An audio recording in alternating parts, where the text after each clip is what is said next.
Mutton खा के button खोले सखी रे सैया मिलन शराबी।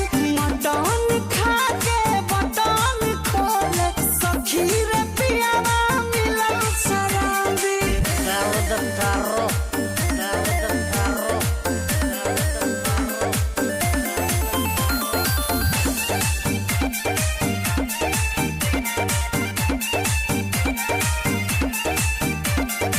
नशा में हरदम नसाइल रहता, पूरा एकर देहिया बसाइल रहता, जुबान से लस फसाइल रहता।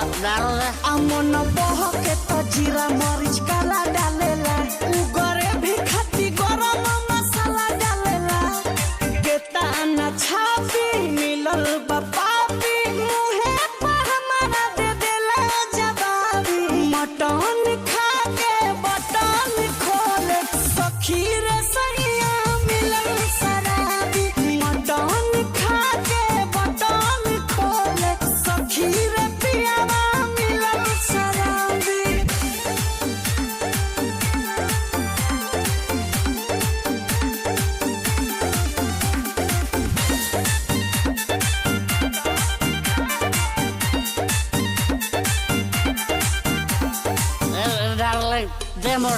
शादी कोइल हमर काले भइल, जिंदगी जियल मोहाले भइल।